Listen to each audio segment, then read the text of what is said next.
से संघर्ष कर रहे हैं। पिछले साल 8-10 साल से भारतीय जनता पार्टी की सरकार ने हमारे साथ छलावा किया और अभी चुनावी वादे में घोषणा पत्र में अमल किया था। अभी 4 साल से ये भी सरकार हमको आजकल कर रही है। हमको उम्मीद है, पूरा भरोसा है कि सामने बजट में जो चल रहा है उसमें हम लोगों का मांग पूरा होगा। 12 वर्षों से अभी तक काम चल रहा है। 12 वर्षों से हम लोगों का पेमेंट इतना भी नहीं है कि हम घर परिवार अपना चला सके। 25 खुद कहा था 10 दिनों के भीतर हम आपको पूर्णकालीन करते हुए नियमितीकरण करेंगे। बोलते बोलते 4 साल हो गए। 4 साल से हम इंतजार ही कर रहे हैं। इस बाबा हमारे बीच में आके ये बोले रही से कि कांग्रेस की सरकार बनाओ। आज तक की सरकार हम लोगों के हित में कोई भी काम नहीं किया है। का रिपोर्ट अभी तक नहीं आया है, केवल समस्याओं पर जोर दिया गया है। कुछ समस्याएं जिन पर समाधान किया गया है। कमेटी का रिपोर्ट अभी तक नहीं आया, जबकि लगभग 2 साल होने को जा रहा है। तीसरा मोर्चा का हम लोग ऊपर ढूंढ लेंगे, ना तो भाजपा ना तो कांग्रेस। वक्त की रोटी के लिए भी हम लोगों को कितना मेहनत करना पड़ रहा है। नमस्कार, आप देख रहे हैं न्यूज़ CG24। इस वक्त हम मौजूद हैं रायपुर कलेक्ट्रेट परिसर पर, जहां हमारे साथ अंशकालीन स्कूल सफाई कर्मचारी के कार्यकर्ताएं शामिल हुए हैं। उनसे आइए बात करते हैं कि आने वाले बजट सत्र पे उनकी क्या क्या मांगे हैं और बजट सत्र की इनकी क्या उम्मीदें लगी हुई है। क्या बजट सत्र में इनकी उम्मीद जो है, इनकी जो मांग है वो जायज़ है कि नहीं, और जो मांग है वो पूर्ण होने की इन लोगों को आशंका है कि नहीं, इस बात पे हम चर्चा करेंगे। आइए हम बात करते हैं प्रदेश अध्यक्ष संतोष खांडेकर जी से कि उनका क्या कहना है। सर, कुछ दिन पहले मुख्यमंत्री जी का बयान सामने आया है कि हम एक तारीख फिक्स नहीं किए हैं, हम देख के तारीख देंगे आपका जो मांग है उसको बजट सत्र में पेश करने के लिए, तो इस पर आप क्या कहेंगे? पहले तो मैं CG24 का बहुत बहुत धन्यवाद करता हूं, जो लगातार सफाई कर्मचारी के मुद्दा को शासन प्रशासन तक पहुंचा रहे हैं। उसके 43,301 कर्मचारी आपका बहुत धन्यवाद करता है। अब आता है बात बजट की और मुद्दे की, तो मैं माननीय मुख्यमंत्री भूपेश बघेल जी से निवेदन करता हूं कि 2018 के चुनावी वादे को अभी तक अमल नहीं किए हैं और लगातार 4 साल से अधिक हो गए कांग्रेस की सरकार बने।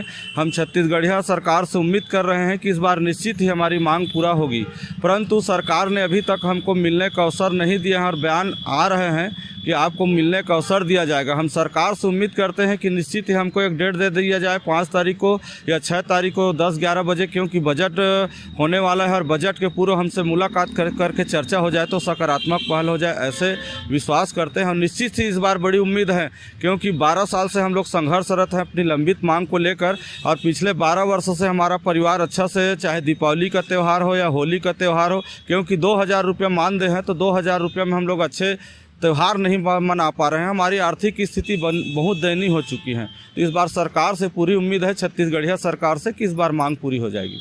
आप लोग ये जो आंदोलन कर रहे हो कितने समय से कर रहे हो? जी, हम लोग लगातार 12 वर्षों से संघर्ष कर रहे हैं। पिछले साल 8-10 साल से भारतीय जनता पार्टी की सरकार ने हमारे साथ छलावा किया और अभी चुनावी वादे में घोषणा पत्र में अमल किया था। अभी 4 साल से ये भी सरकार हमको आजकल कर रही है। तो हम सरकार से इस बार बड़ी उम्मीद लगाए बैठे हुए हैं कि इस बार निश्चित ही हमारी मांग पूरी होगी। सरकार से आशा ही नहीं, पूर्ण विश्वास करते हैं, क्योंकि एक नारा है, भूपेश है तो भरोसा है। तो हम देखना चाहते हैं कि 6 मार्च के बजट में चरितार्थ कितना सफल होता है। आइए हम कुछ कर्मचारी से जुड़ते हैं कि उनका क्या कहना है, क्या उम्मीदें लगी हुई है बजट सत्र से आपको? जी, हमें उम्मीद लगी हुई है, क्योंकि हमारे जो संवेदनशीलता जो सरकार है छत्तीसगढ़ का, उसमें हमको बिल्कुल विश्वास है, क्योंकि गंगा जल लेकर कसम खाए हुए थे कि बिल्कुल पहला साल किसानों का होगा, फिर कर्मचारियों का होगा। लेकिन ठीक है, समय विलम्ब हो गया, लेकिन हमको उम्मीद है, पूरा भरोसा है कि सामने बजट में जो चल रहा है उसमें हम लोगों का मांग पूरा होगा। क्या आपको पूरी आशाएं दिखाई दे रही है कि आपकी मांग पूरा होगा? हाँ, हमें पूरा आशा दिखाई दे रहा है कि हमारा मांग पूरा होगा। इसी के साथ महिला प्रकोष्ठ के हमारे साथ कुछ महिलाएं जुड़ने वाली है, उनसे बोलते हैं कि क्या आपकी उम्मीद जुड़ी हुई है? हमारी उम्मीद यही है, मैं आपके माध्यम से ये कहना चाहती हूँ माननीय महोदय जी से, 12 वर्षों से अभी तक काम चल रहा है। 12 वर्षों से हम लोगों का पेमेंट इतना भी नहीं है कि हम घर परिवार अपना चला सके। 2500 नहीं है, आजकल हम लोगों का वर्तमान की स्थिति को देखते हुए बोल सकते हैं कि 2500 नहीं मिल रहा है हम लोगों को वेतनमान, और सरकार घोषणा कर रही है कि बेरोजगारी भत्ता हम 2500 देंगे युवा जनता को। तो क्या हमारे संग में युवा जनता नहीं है क्या 12 वर्षों से हमने संघर्ष नहीं किया, जिसके फलस्वरूप हम लोगों को भी इतना मान सम्मानजनक वेतन मिला जाए, जिससे हमारा घर परिवार एकदम आसानी से चल जाए। अभी भी शिक्षा कर्मियों का हड़ताल चलता है, जिसमें हम अभी पूरा दिन भर काम कर रहे हैं। पूरा मन तन धन लगा के हम अपना काम कर रहे हैं, सही ढंग से कर रहे हैं। फिर भी यहाँ तक कि सकारात्मक, अगर आप माननीय महोदय जी, अगर आप सामने नहीं आते हैं, मंच के माध्यम से आपने कहा था कि 10 दिनों के भीतर आपकी मांग जायज़ है, हम आपकी मांगों को पूरा करेंगे। 10 दिन अभी तक नहीं हुआ है, क्या बताइए, आप सवालों का जवाब दें माननीय महोदय जी। आपको क्या कारण नज़र आता है कि आप 12 साल से संघर्ष करते आ रहे हैं, मांग पूरा नहीं हो रहा? सबसे इम्पोर्टेंट बात यह है मैडम कि उसने खुद कहा था 10 दिनों के भीतर हम आपको पूर्णकालीन करते हुए नियमितीकरण करेंगे। 10 दिनों के भीतर जब 10 दिन गुजर गया तब भी हम लोगों को एक उम्मीद था कि अब करेंगे, अब करेंगे। यही बोलते बोलते 4 साल हो गए, 4 साल से हम इंतजार ही कर रहे हैं। महोदय जी, आपको और कितना समय चाहिए? 4 साल निकल गया, फिर भी कोई ऑप्शन हमारे सकारात्मक रूप से हम लोगों को अभी तक जवाब नहीं मिला है। यदि आप ऐसे ही करते रहेंगे तो हमें ना चाहते हुए भी विरोध प्रदर्शन करना पड़ेगा, जिसके जिम्मेदार शासन प्रशासन स्वयं रहेगी। यदि आप हमारी मांगों को 6 तारीख तक गंभीरता पूर्वक लेते हुए अगर आप हमारी मांगों पे ध्यान नहीं देंगे तो हमें कुकरा आंदोलन करेंगे। किसी की भी तबीयत खराब होगी, किसी की भी लड़ाई होगी या कुछ भी होगा तो जिम्मेदार माननीय महोदय जी आप रहेंगे। क्या सरकार के द्वारा समिति गठित किए थे, वो कभी आके आपकी मांगों के बारे में पूछताछ किए हैं? नहीं, अभी तक तो हमारे पास आकर पूछताछ नहीं किए हैं। तो आपका बयान सामने आया था कि 10 दिन, जब सरकार नहीं बनी थी तो 10 दिन के अंदर हम मांग पूरा करेंगे। तो क्या उस 10 दिन के बाद आए सरकार, आपकी बात सुनी कभी? सरकार ओकर बाद हमारे पास में नहीं आ रही से। हमन जब आंदोलन करते हैं ना, हमार हर जिला मन में जाके माननीय TS बाबा हमारे बीच में आके ये बोले रही से कि कांग्रेस के सरकार बनावा और कांग्रेस के साथ देवा, और कांग्रेस की जब सरकार बैठी तो 10 दिन के अंदर तुम्हारा अंशकालीन से पूर्णकालीन नियमितीकरण कर दिए जाए, ऐसे करके जवाब दे रही से। अब हमारे साथ प्रदेश सचिव जी जुड़ने जा रहे हैं, आइए देखते हैं कि उनका क्या कहना है। लगातार हम लोग 12 वर्ष से सेवा देते आ रहे हैं, छत्तीसगढ़ अंशकालीन स्कूल सफाई कर्मचारी लोग, लेकिन आज तक के सरकार हम लोगों के हित में कोई भी काम नहीं किया है। विधायक लोगों का साल 2 साल में कई बार अपना वेतन बढ़ा लिया, सरपंच, पंच, जिला जनपद लोगों का भत्ता जो है 2000 से लेकर के उसका 4000 कर दिया, लेकिन हम लोगों का कलेक्टर दर जो है पूर्णकालीन आज तक के सरकार ने नहीं किया। हम सरकार से ये निवेदन करते हैं कि ये 6 तारीख के बजट में हम लोगों का मुख्य मांग को शामिल करते हुए पूर्णकालीन कलेक्टर दर नियमितकरण करें, नहीं तो हम 6 तारीख के बाद में उग्र आंदोलन करेंगे, जिसका जिम्मेदार शासन प्रशासन रहेगा।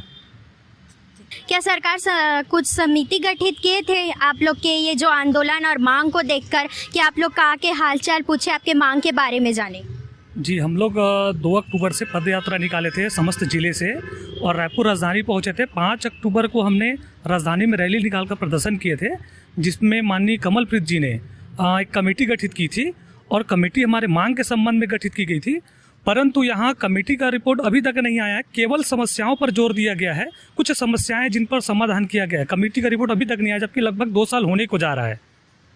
क्या कारण मानते हैं आप, वो समिति जो बनाए हुए हैं वो आके आपका हालचाल पूछ नहीं रही है, ना आपके मांगों के बारे में पूरा मौन हो चुकी है, इसको लेकर आप क्या कहेंगे? हम तो यही कहेंगे कमेटी जल्द से जल्द अपना निर्णय दे, अन्यथा और नहीं देती है तो हम 6 तारीख की बजट का इंतज़ार कर रहे हैं। 6 तारीख के बजट में अगर हमारी मांगे पूरी नहीं होती है तो आगामी तत्काल 10 से 15 तारीख के बीच हम उग्र आंदोलन के लिए बाध्य हो जाएंगे।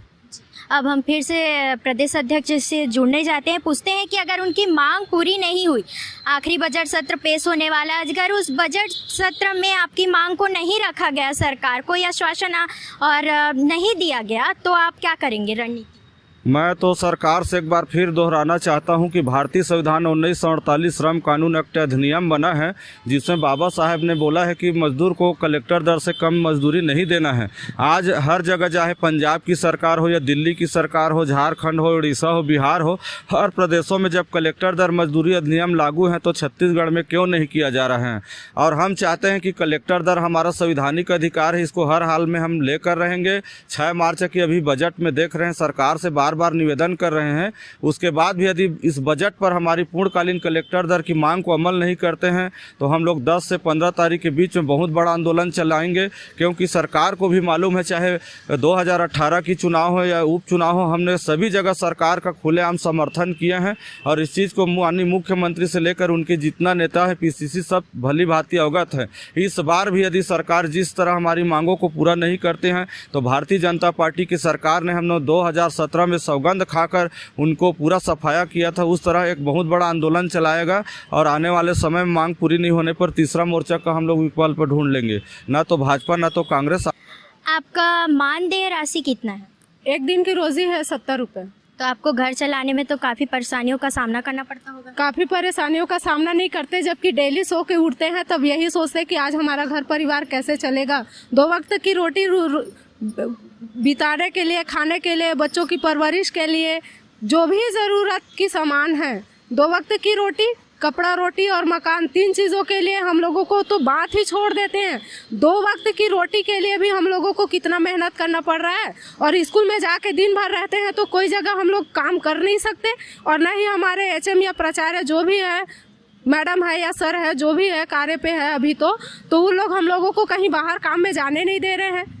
अभी तेल का टीन कितना हुआ है? 2000, 2300, 2500, 2800, 3000 तक है, लेकिन हम लोगों का वेतनमान कितना है? 2500, 2300। 2500 नहीं है, 2300 है। 2300 में हम क्या खरीदे महोदय जी बताइए? जब हर चीज़ों का महंगाई भत्ता दिया जा रहा है तो क्या हम लोग छत्तीसगढ़ के नागरिक नहीं है क्या? क्या हम कर्मचारी नहीं है? हम लोगों को मान सम्मान के साथ एक जीवन यापन कर सके ऐसा हक अधिकार हमारा नहीं है क्या? कि कहीं संविधान में लिखा है कि जो भी स्कूल सफाई कर्मचारी रहेगा उनको सर उठाने के लिए जीने की ज़रूरत नहीं है। इस प्रकार आप देख रहे हैं बड़ी चेतावनी सामने आ रही है कि बजट सत्र में अगर मांग पूरी नहीं हुई तो उग्र आंदोलन का चेतावनी दिया जा रहा है। अब देखना है कि बजट सत्र में इनकी मांग पेश होती है कि नहीं। आगे बने रहे न्यूज़ CG 24 पर, रायपुर, छत्तीसगढ़।